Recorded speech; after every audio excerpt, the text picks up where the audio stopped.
Hello everyone. Welcome back for our civics session. Today we begin with lesson number 5, Women Change the World, part 1.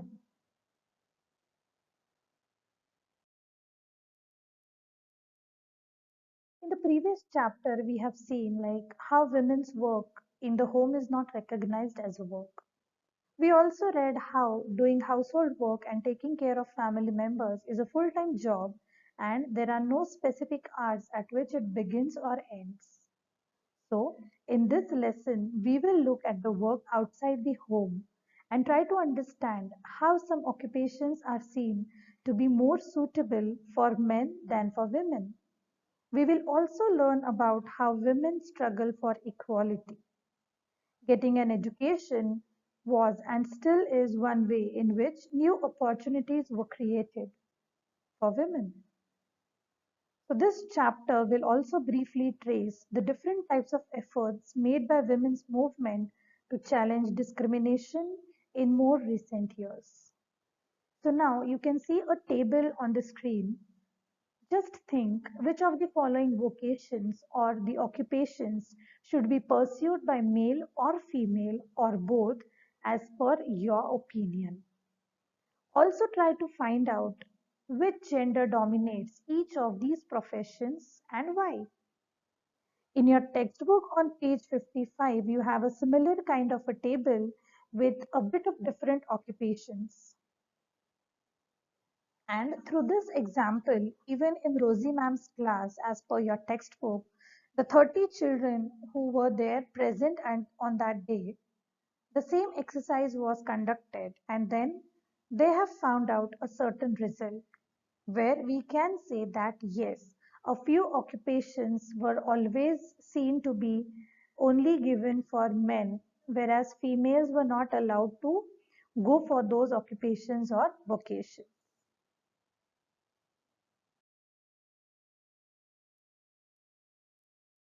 Now, talking about the next part, breaking stereotypes. As we said that most of the people think that almost every job could be done by men, but there are restrictions while doing the domestic work and the occupations which are generally referred for a women, right? So like many people believe that women make like better nurses or domestic helps because they are more patient and gentle. So this actually linked to women's role within the family and consequently in the society. Similarly, it was also believed that science requires a technical mind and girls and women are not capable of dealing with technical things.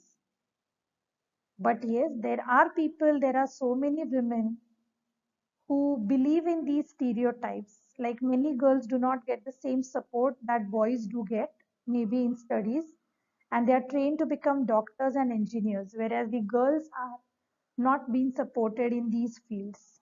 In most families, once the girl finishes her schooling, they are encouraged by their families to see marriage as their main aim in life and not going for a job or choosing an occupation. But here is an interesting story about Lakshmi Lakra, who was the first woman engine driver for the Northern Railways. So she is a lady who has broken all the stereotypes from the society about women taking up different vocations. Talking about Lakshmi Lakra, who is an engine driver, who is 27 years of age. She comes from a poor tribal family in Jharkhand. Her parents were not literate, but they struggled and overcame many hardships to make sure that their children got an education. Lakshmi studied in a government school. Even in school, she helped with the household work and also did some odd jobs. She studied hard and did well and then went on to get a diploma in electronics. She then took the railway board exams and passed the exams on her first attempt. Lakshmi says, I love challenges, and the moment somebody says it is not for girls, I make sure I go ahead and do it. Lakshmi has had to do this several times in her life. When she wanted to take up electronics, right? People were saying that why a girl should pursue electronics. It's the field where it is the male dominated society should be encouraged. But she took up electronics and proved that she was better than most of the male members in the society. She even rode motorcycles at the Polytechnic. So when she was pursuing her diploma and all, she has even rode the motorcycles. And yes, she also decided to become an engine driver. Her philosophy of life is very simple. She says, as long as I am having fun without harming anyone, as long as I am doing well and helping my parents, why should I lead? Why should I not lead a lifestyle of my choice? So this is one example about Lakshmi Lakra, who being a person from a poor tribal family, broke all the stereotypes by becoming an engine driver and having the title in her honor, like the first women engine driver for the Northern Railways.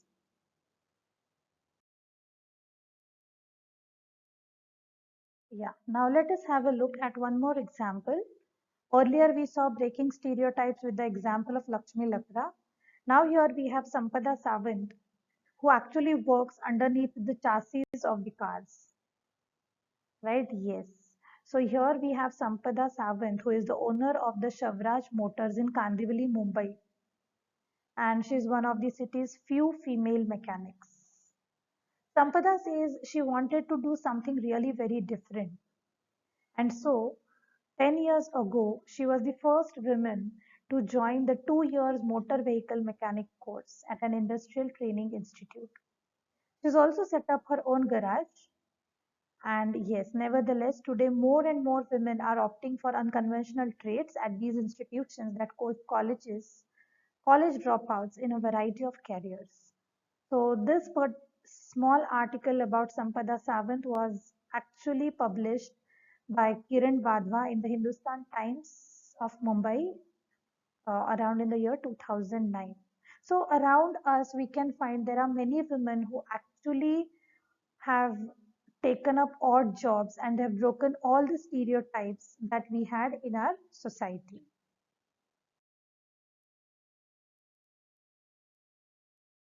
So it is important to understand that we live in a society in which all children face pressures from the world around them. Sometimes these come in form of demands from adults.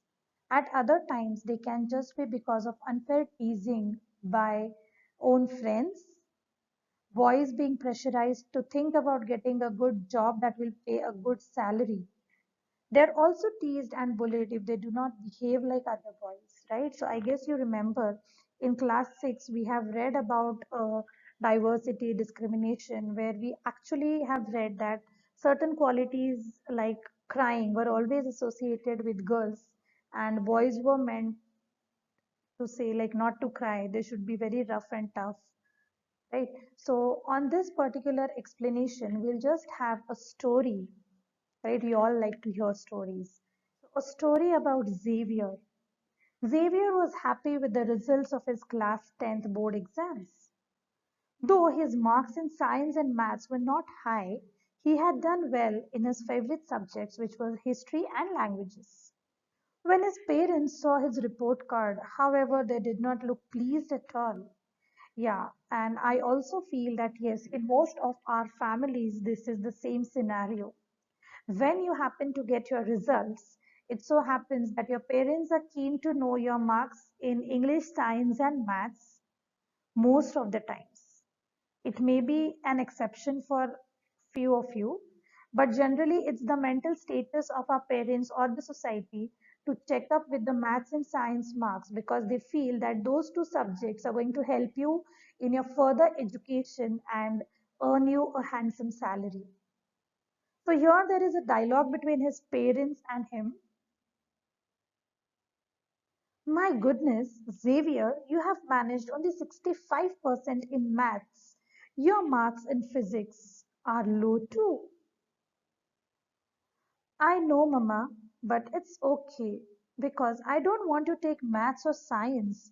I want to pursue history. I want to study history. But then parents are puzzled. His father is like, why do you want to take history? Think about your future. You have to get a good job, a good salary. History is not going to help you. It has no scope. Because maybe till the time when the story we have, they were not aware of the different fields which students can pursue taking up history. But yes, today we all know even history could be pursued as a good subject for your higher education, and you have good opportunities in that. But then Xavier keeps on insisting that I don't like maths or science. And then again, he is being forced like, be sensible, dear son. Take up maths and you can study computers side by side. The job market for computers is very good. Yeah, I hope these kind of conversations you are familiar with, because if your elder siblings, your brother, sister, they have got their board results, and certain conversations must be heard at your home as well. Like which subject to pursue for the higher education, what is their job role, and so forth, right? So here again, it tells that maths and science is very important in order to get a good job and a good salary. Whereas it again is one of the stereotype in our society that boys should take up maths and science so that they can earn good for their livelihood and to support their family. Whereas girls should try to pursue languages or history, or you have so many different fields. So if they pursue that kind of subject, it will help them more. So this is all about the story. So now when you are done you are done with the video, when you listen to the video carefully, I want you all to read page number 57 and 58 thoroughly, so that if you have any doubts, you come across any word which you are not able to understand, it is difficult, you can ask me in our next session when we meet.